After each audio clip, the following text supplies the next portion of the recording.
مَكِّنَ لَهُمْ فِي الْأَرْضِ إِلَى آخِرِ الْآيَةِ۔ صدق اللہ العظیم۔ محبت سے درود شریف پڑھ لیجیے سب۔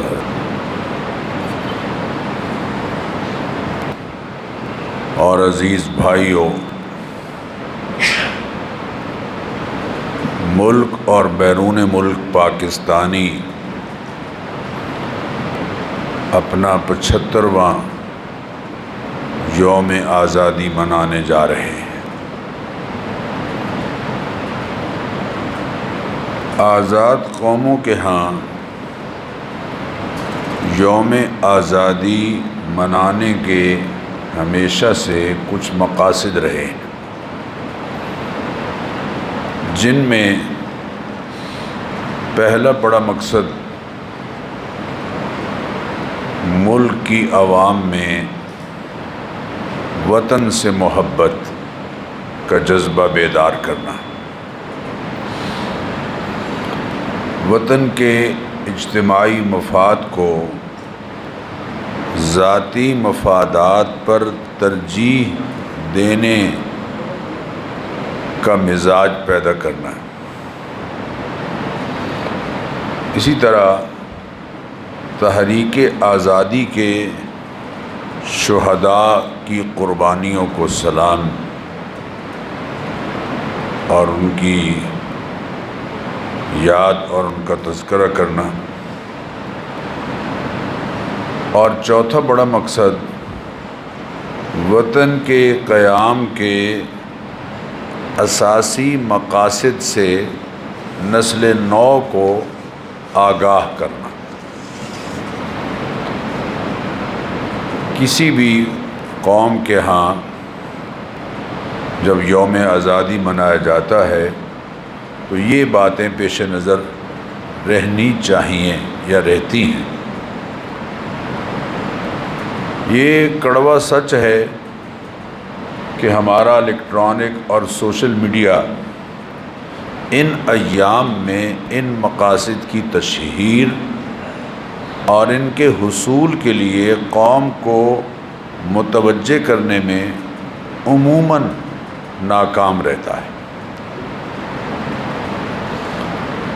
سوائے ہلے گلے اور سڑکوں پر ڈانس کے کسی اور اعلیٰ مقصد کی طرف لوگوں کی توجہ یا نسل نو کی کم از کم توجہ نہیں دی جاتی۔ اس صورتحال میں چند باتیں آپ حضرات سے عرض کرنا آج کی گفتگو کا موضوع ہے۔ مجھے یقین ہے آپ حضرات اپنے وطن کی محبت میں اس طرف توجہ دیں گے۔ پاکستان عطیہ خداوندی ہے۔ یہ بے مثال قربانیوں، بے پایاں ایثار اور عظیم جہد مسلسل کا مجسم ثبوت ہے۔ برصغیر کے کروڑوں مسلمانوں نے اپنی جانیں، اپنا مال اور اپنی عزت و ناموس کی لامحدود قربانیاں دے کر اس ملک کو حاصل کیا ہے۔ 20 لاکھ افراد سے زائد جانیں قربان ہوئیں۔ تاریخ انسانی کی سب سے بڑی ہجرت قیام پاکستان کے موقع پر ہوئی،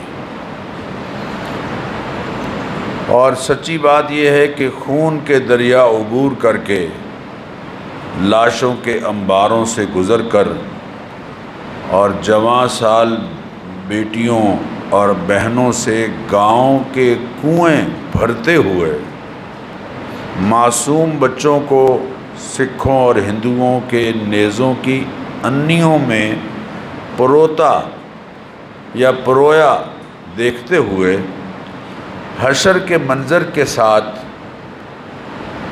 حشر کے منظر کو سامنے پا کر جانوں پر کھیلتے ہوئے لوگ اپنے ہنستے بستے گھر اور کاروبار اور اپنی زراعت اور اپنی تجارت چھوڑ کر پاکستان آئے۔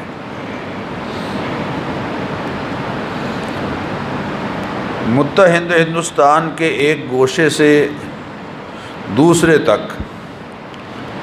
یا درہ خیبر سے راس کماری تک اور مکران سے چاٹا کام تک، انسانوں کے سمندر میں پاکستان کا مطلب کیا، لا الہ الا اللہ کا نعرہ قیام پاکستان کے مقصد کو متعین کر رہا تھا۔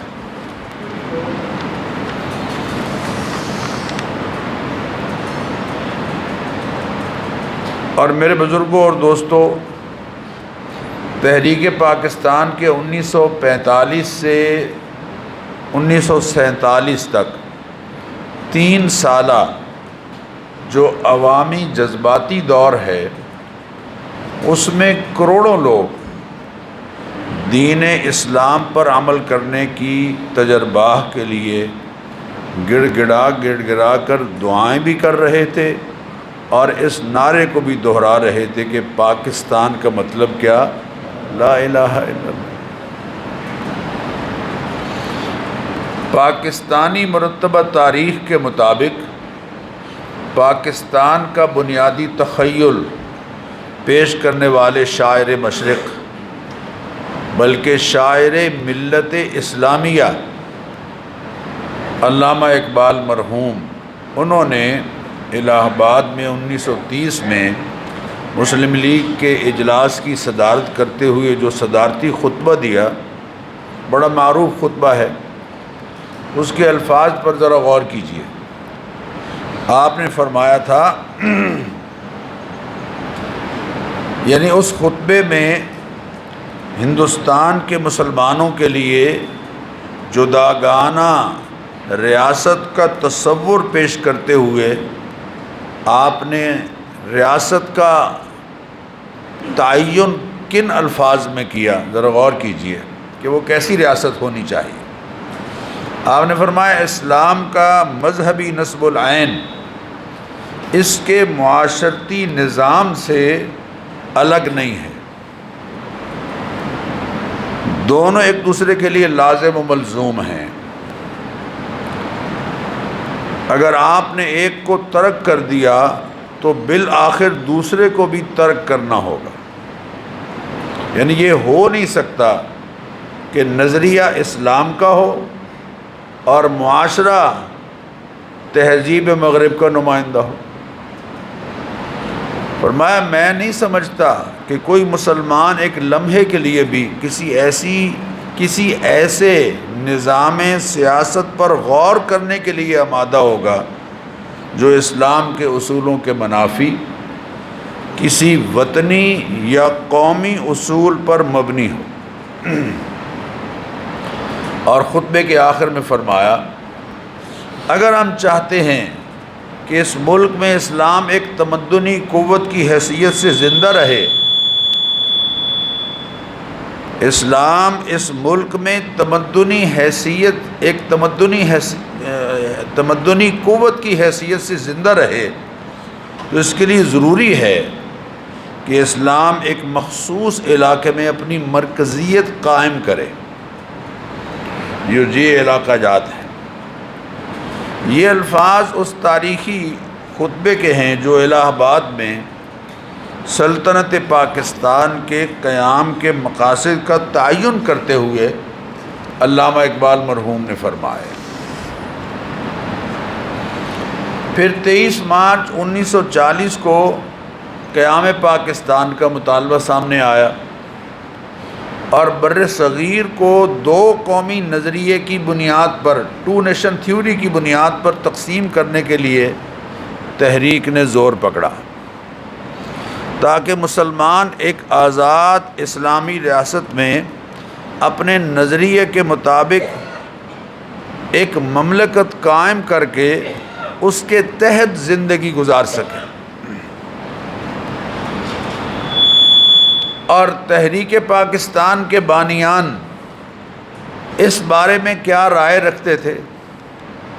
آج ملک بھر میں بعض خاص این جی اوز کے زرخرید لوگ پاکستان کو ایک سیکولر ریاست یا اس میں ریشنلزم کا نفاذ کرنے کا جو نعرہ بلند کر رہے ہیں، یا تو بانیان پاکستان جھوٹے ہیں یا یہ جھوٹے ہیں، اور ہم یہ کبھی بھی نہیں سوچ سکتے کہ بانیان پاکستان نے اپنی قوم کے ساتھ دھوکہ کیا ہے۔ بانی پاکستان بابائے قوم نے 1944 میں گاندھی کے نام خط لکھا اور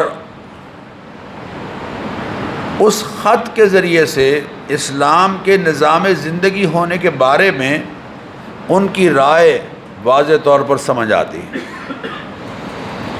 آپ نے لکھا، الفاظ پر غور کیجئے، ان لوگوں کو چھوڑ کر جو بالکل ہی ناواقف ہیں، ہر شخص جانتا ہے کہ قرآن مسلمانوں کا ہمہ گیر ضابطۂ حیات ہے۔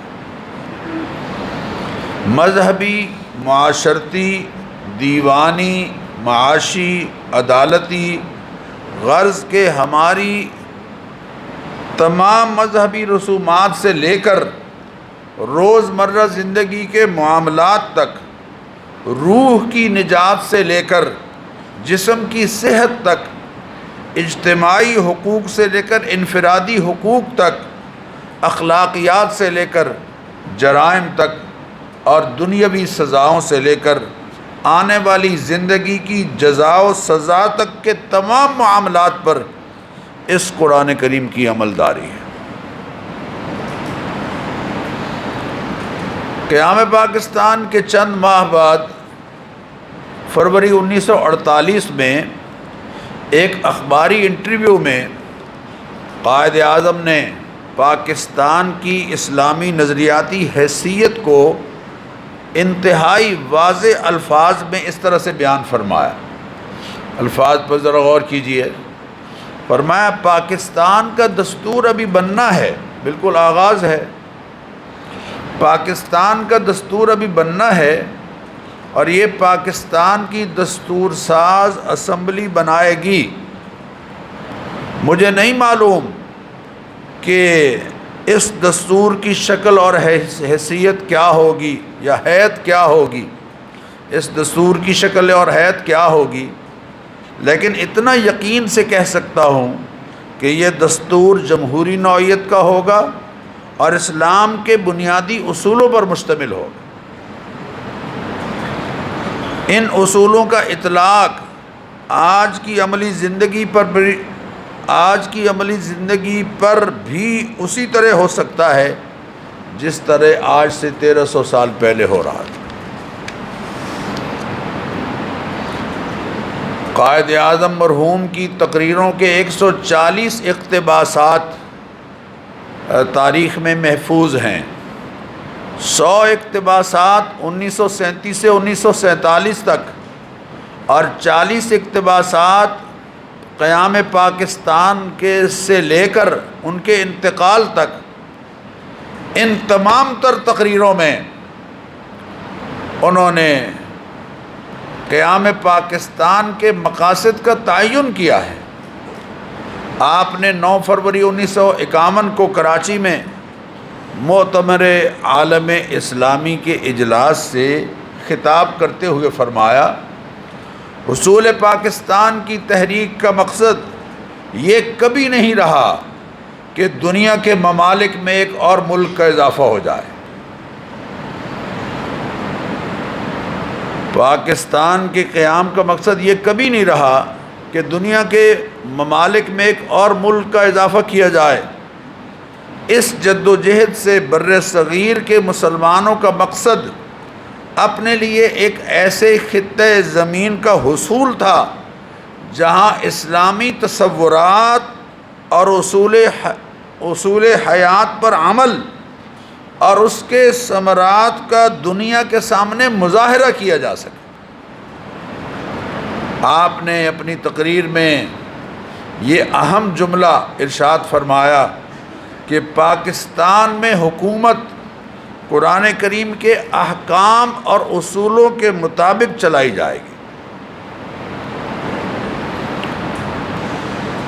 یہی بات بانی پاکستان نے 1948 کو قیام پاکستان کے بعد اسلامی کالج پشاور میں طلبہ سے خطاب کرتے ہوئے فرمائی تھی۔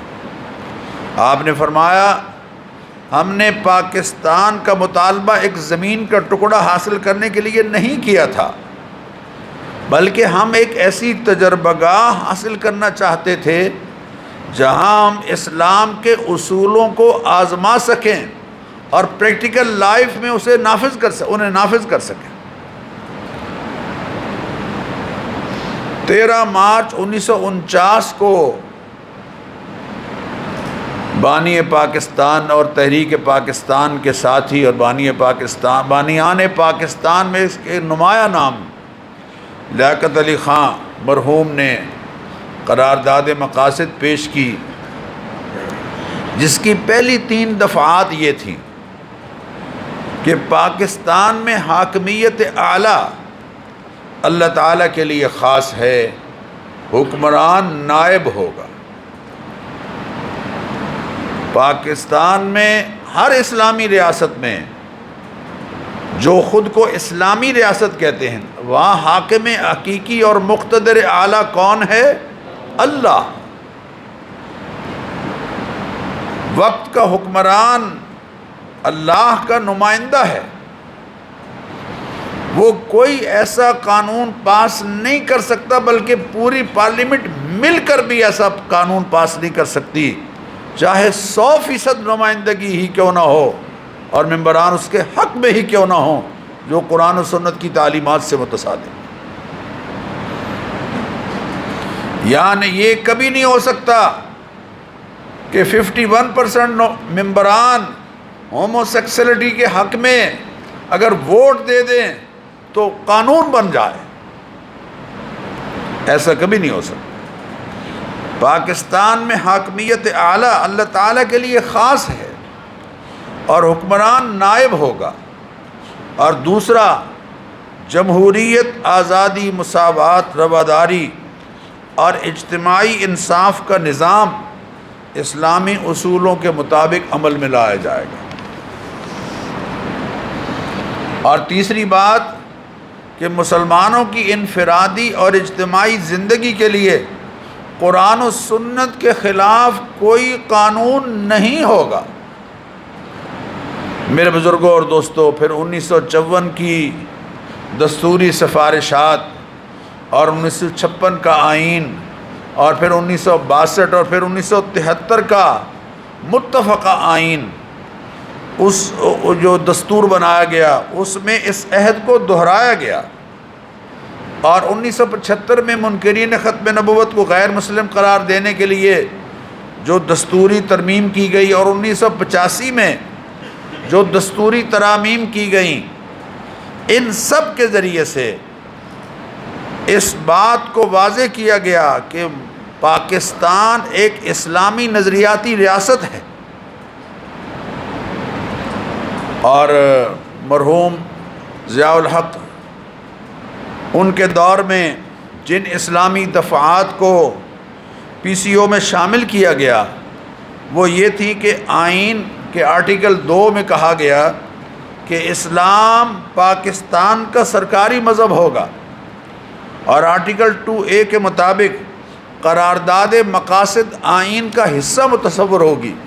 یہ پہلا موقع ہے کہ پہلے آئین میں قرارداد مقاصد صرف انڈیکس کی حیثیت رکھتی تھی، ضیاء مرحوم کے دور میں قرارداد مقاصد پاکستان کا آئین پاکستان کا حصہ بن گئی، اور آرٹیکل 227 میں یہ واضح کیا گیا، نشاندہی کی گئی کہ کوئی قانون اسلام کے منافی نہیں ہوگا اور تمام قوانین کو قرآن و سنت کے مطابق ڈھالا جائے گا۔ لیکن بدقسمتی سے قیام پاکستان کے بعد روز اول سے ہی ایک مخصوص مقتدر طبقہ،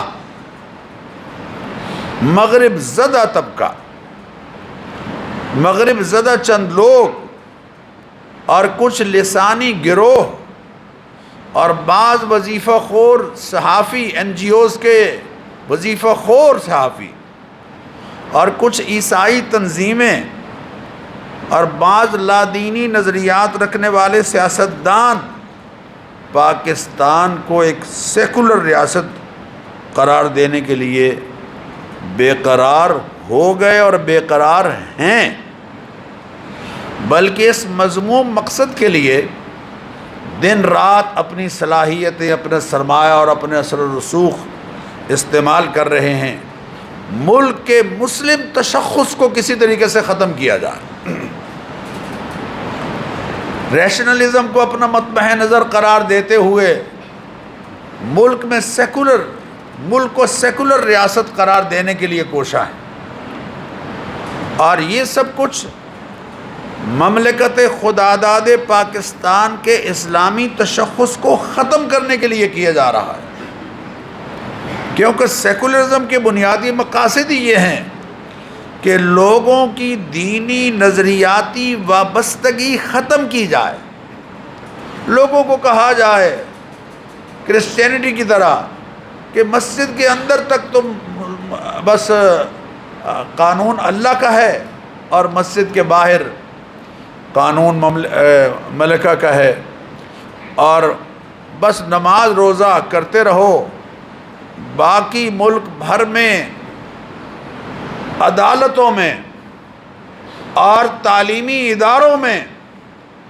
اللہ کا دیا ہوا نظام اور نبی اکرم صلی اللہ علیہ وسلم کا دیا ہوا نظریہ حیات نافذ ہو۔ اس کی ضرورت نہیں، اس لیے کہ ایک دین جو ہے، مذہب جو ہے، وہ انڈیویجول مسئلہ ہے۔ یہ عیسائیت کا نظریہ ہے کہ مذہب یا دین ایک انفرادی مسئلہ ہے، یہ نظریہ عیسائیت کا نظریہ ہے۔ ہمارے تو اللہ کے رسول پوری نسل انسانی کے لیے داعی اور مبلغ بن کر تشریف لائے ہیں، آفاقی اور یونیورسل نبوت ہے، مسجد سے لے کر عدالت تک اور گھر سے لے کر بازار تک ہر مقام پر اللہ اور اس کے رسول کی تعلیمات نافذ ہوں، یہ ہے ہمارے دین کا نظریہ۔ اور سیکولرزم کے بنیادی مقاصد ہی یہ ہیں کہ لوگوں کی دینی نظریاتی وابستگی ختم کی جائے۔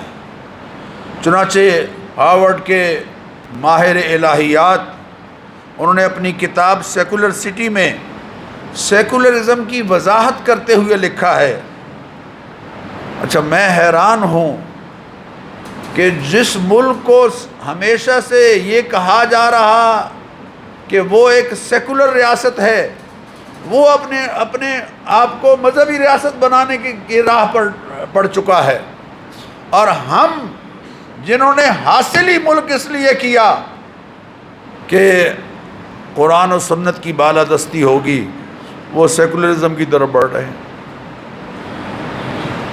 انہوں نے لکھا کہ سیکولرزم کا مطلب اس دنیا کو کائنات کی مذہبی اور مذہب نما تعبیر سے چھٹکارا دلانا ہے، یعنی مطلب یہ کہ اس کائنات کا کوئی خالق ہے اور کوئی مالک ہے اور وہی اس کا حاکم بھی ہے اور مدبر بھی ہے، یہ نظریہ بس پرانا نظریہ ہے۔ اسی طرح محدود اور بند کائناتی تصور یعنی کلوز ورلڈ ویو، اس کو ختم کرنا ہے، اور تمام فوق الفطری یعنی میٹافزیکل جو عقائد اور نظریات ہیں اور تمام مقدس شعائر کے اثر کو زائل کرنا ہے۔ انسان کو اس بات پر آمادہ کرنا ہے کہ وہ آخرت سے توجہ ہٹا کر اس دنیا اور اس وقت کی طرف ہی متوجہ ہو، فوکس کرے بس دنیا کو، میرے پاس مال آنا چاہیے، میری دنیا آسائش والی ہو جائے، آخرت کے تصور کو مٹایا جائے، اس کی زندگی سے نکالا جائے۔ اور یہی صاحب سیکولرائزیشن کی تشریح کرتے ہوئے لکھتے ہیں کہ سیکولرائزیشن صرف زندگی کے سیاسی اور معاشرتی پہلوؤں کا ہی احاطہ نہیں کرتی، بلکہ ناگزیر طور پر، لازمی طور پر ثقافتی پہلوؤں کا بھی جائزہ لیتی ہے، کیونکہ ثقافتی یونٹ کی مذہبی علامتوں کا زوال بے حد ضروری ہے۔ ثقافتی لحاظ سے مذہبی شعائر کو ختم کیا جائے۔ چنانچہ ہمارے ہاں اس پر کام تیزی سے ہو رہا ہے۔ رمضان مبارک کے مقدس مہینے کو رمضان فیسٹیول اور حج جیسے عظیم عمل کو حج فیسٹیول کا نام دیا جا رہا ہے، اور جن لوگوں نے اس سال حج کیا ہے، حج کے موقع پر تشریف لے گئے ہیں، اللہ نے ان کو اعزاز بخشا ہے، ان کو اندازہ ہوا ہوگا کہ کس طرح بجائے میدان عرفات میں عبادات اور وقوف عرفہ کی طرف لوگوں کی توجہ ہو، بکرے روسٹ کیے جا رہے ہیں، کھانے بوفے لگے ہوئے ہیں، اور لوگ سارا وقت اسی کام میں مصروف ہیں۔ آہستہ آہستہ عمرہ فیسٹیول 3 ماہ کا ویزا عمرے کے لیے کہ جہاں چاہو پورے ملک میں جا سکتے ہو، وہ جو عمرے کا اور حج کا اور رمضان کا ایک تقدس ہے، وہ لوگوں کی زندگیوں سے آہستہ آہستہ ایک طرف کیا جائے۔ اور میرے بزرگوں اور دوستوں، میں آپ سے یہ درخواست کروں گا کہ سیکولرائزیشن کے 3 اصول ہیں سیکولرزم کے۔ ایک یہ کہ فطرت یا قوانین فطرت جو خالق کائنات کی نشاندہی کرتے ہیں کہ یہ دنیا محض مادے کے نتیجے میں وجود میں نہیں آئی، بلکہ اس کا کوئی کریٹر ہے، خالق ہے، اور وہ خالق کون ہے؟ اللہ۔ فطرت یا قوانین فطرت، ان کی عظمت کا اقرار سیکولرزم میں کوئی حیثیت نہیں رکھتا۔ اور دوسرا، سیاست کسی اخلاقی اصول یا روحانی ضابطے کی پابند نہیں ہے، سیاست میں سب کچھ جائز ہے۔ یہ نعرہ سیکولرزم کا نعرہ ہے کہ سیاست میں سب کچھ جائز، جھوٹ ہے اور کرپشن ہے، بس سب کچھ جائز ہے۔ اور تیسری بات کہ معاشرے میں اقدار، ویلیوز دائمی یا غیر متبدل نہیں ہوتی، بلکہ معاشرے کی حیثیت، بلکہ اقدار کی حیثیت وقتی اور اضافی ہوتی ہے، یہ وقت کے بدلنے سے بدلتی رہتی ہیں۔ جبکہ ہمارے ہاں اقدار اور ویلیوز دائمی ہیں۔ حیا کل بھی محترم تھا، آج بھی محترم ہے۔ سچ کل بھی عظیم تھا، آج بھی سچ ہماری قدر ہے۔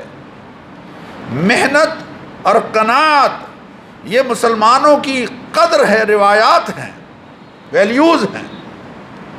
سرمایہ دارانہ نظام کی 2 قدریں ہیں، حرص اور ہوس، حرص اور ہوس۔ اور مسلمانوں کی 2 قدریں ہیں، محنت اور قناعت۔ محنت اور قناعت یہ دائمی قدریں ہیں، ان کی عظمت اور ان کی سچائی اور ان کا درست ہونا کل بھی درست تھا، آج بھی درست ہے۔ لیکن سیکولرزم کا نعرہ ہے کہ روایات اور اقدار دائمی نہیں ہوا کرتی۔ چنانچہ آج دیکھ لیجئے، اسی پر عمل ہو رہا ہے کہ کسی زمانے میں لباس وقار کی علامت سمجھا جاتا تھا، آج بے لباسی ترقی کی علامت بن گئی۔ لباس سکڑتا سکڑتا اور اسے ترقی کی علامت سمجھا جا رہا ہے۔ تو میرے بزرگوں اور دوستو، سیکولرزم انسان کی زندگی سے مذہبی اور میٹافزیکل نظریات کو نکالنا لازمی سمجھتا ہے۔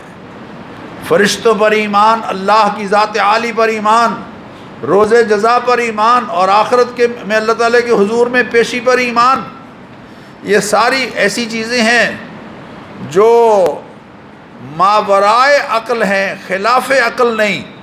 میں نے جملہ جو کہا اس پر غور کیجئے، ماورائے عقل ہیں، خلاف عقل نہیں۔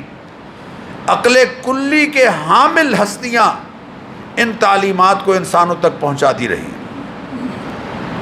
اور سیکولرزم میں مذہب اور خدا اور مرنے کے بعد کی زندگی اور آخرت سب انسان کے پیدا کردہ اور وضع کردہ تصورات ہیں۔ حالانکہ یقیناً قرآن اس کا رد کرتا ہے۔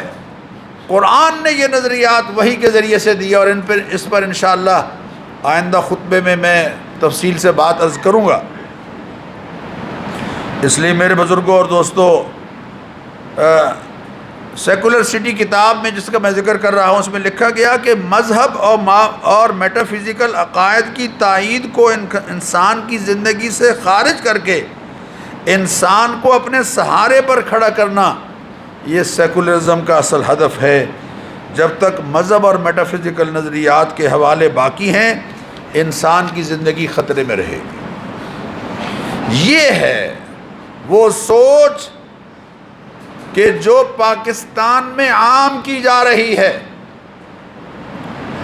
ہم صبح و شام بچوں کے لیے روزی کمانے کی فکر میں یقیناً مصروف رہیں، اچھی بات ہے، لیکن خدا را جو نظریات ہیں، عقائد ہیں، ان پر بھی ذرا توجہ دیجیے۔ کیا آپ ذرا غور کیجیے کہ کیا پاکستان کو ایسی ترقی پسند، جدید اور سیکولر ریاست بنانے کے لیے حاصل کیا گیا تھا؟ یقیناً ایسا نہیں ہے۔ وہ ہندوستان کی ایک مشہور سکالر خاتون کملا سریا، ان کو کسی نے کہا کہ آپ سیکولر، انہوں نے اپنی بنگلور میں ایک تقریر میں خطاب کرتے ہوئے کہا کہ میں ان لوگوں سے دور رہتی ہوں جو اپنے آپ کو سیکولر کہتے ہیں۔ میں سیکولر نہیں ہوں، کیونکہ سیکولر کا مطلب ہے اللہ کا کہیں کوئی وجود نہیں ہے، اللہ کے وجود کا انکار۔ یقیناً ہم اس مذموم پروپیگنڈے کی مذمت کرتے ہیں کہ قائد اعظم، یہ پروپیگنڈا کہ قائد اعظم ایک سیکولر ریاست بنانا چاہتے تھے، یہ بات جھوٹ ہے سراسر، اور قائد اعظم پر سراسر ایک بہتان ہے۔ انہوں نے 25 جنوری 1948 کو کراچی بار ایسوسی ایشن سے خطاب کرتے ہوئے فرمایا تھا، میں ان لوگوں کی بات نہیں سمجھ سکتا ہوں جو دیدہ دانستہ اور شرارت سے یہ پروپیگنڈا کرتے ہیں کہ پاکستان کا دستور شریعت کی بنیاد پر نہیں ہوگا۔ اور اس سے بھی بہت پہلے 26 دسمبر 1943 کو کراچی میں آل انڈیا مسلم لیگ کے 31ویں اجلاس میں جب نواب بہادر یار جنگ نے خطاب کرتے ہوئے یہ جملہ کہا، نواب بہادر یار جنگ، اللہ غریق رحمت فرمائے ان لوگوں کو، انہوں نے کہا سن لیجئے اور آگاہ ہو جائیے کہ جس سیاست کی بنیاد کتاب اللہ اور سنت رسول اللہ پر نہیں، وہ شیطانی سیاست ہے، اور ہم ایسی سیاست سے خدا کی پناہ چاہتے ہیں۔ قائد اعظم سٹیج پر موجود تھے، اس پر قائد اعظم نے زور سے اور بڑے جوش کے ساتھ میز پر مکہ مار کر فرمایا، تم بالکل درست کہتے ہو۔ نواب بہادر یار جنگ نے اس پر کہا، لیجئے، قائد اعظم نے میرے اس قول پر مہر تصدیق ثبت کر دی ہے۔ تو ہمیں یہ فیصلہ کرنا ہوگا کہ سیکولرزم کا نعرہ مارنے والے جھوٹے ہیں اور بانیان پاکستان یقیناً سچے ہیں۔ ان حالات میں یہ حقیقت واضح کرنا کہ پاکستان کی اساس اسلام ہے، یہ شہدائے تحریک پاکستان کا ہم پر قرض ہے۔ میں ان شہداء کو خراج عقیدت پیش کرتا ہوں کہ جنہوں نے اپنا خون دے کر آج پوری قوم کو ایک ملک دیا، آزادی دی۔ یہ تمام نعمتیں ہمیں اس ملک کے ذریعے سے اللہ تعالیٰ نے عطا فرمائی۔ آج وہ لوگ آہستہ آہستہ دنیا سے رخصت ہو رہے ہیں جنہوں نے پاکستان کو بنتے ہوئے دیکھا ہے، ان کو صحیح معنوں میں احساس ہے کہ پاکستان کیسے حاصل ہوا ہے۔ وہ خاندان، وہ افراد کہ جن کے پورے خاندان قربان ہو گئے اور وہ اکیلے رہ گئے، اور وہ عورت کہ جس نے پاکستان کے ایک نوجوان کو الگ کمرے میں ہندوستان میں موجود عورت کو نے کہا تھا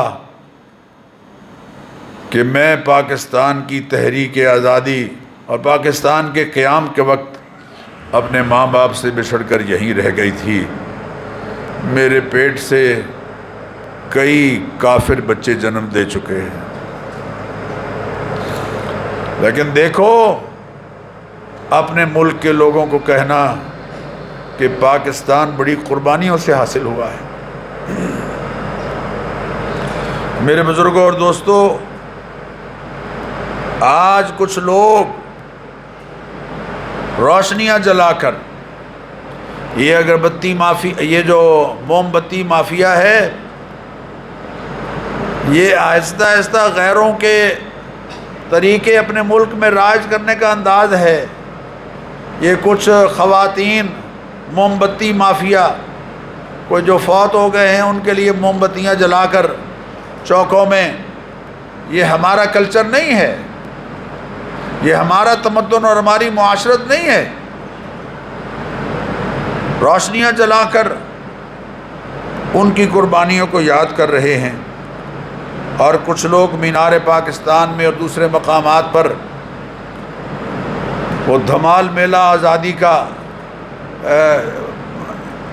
منعقد کر کے آزادیاں کر رہے ہیں، آزادی کا دن منا رہے ہیں، اور کچھ خیر سے سلنسر نکال کر شور مچا کے ہلہ گلہ کر کے ان شہداء کی قربانیوں کو سلام گویا پیش کر رہے ہیں، اور کچھ لوگ گیت و بری شام اور شراب اور رقص کی محفلوں کے ذریعے شہداء کو یاد کر رہے ہیں۔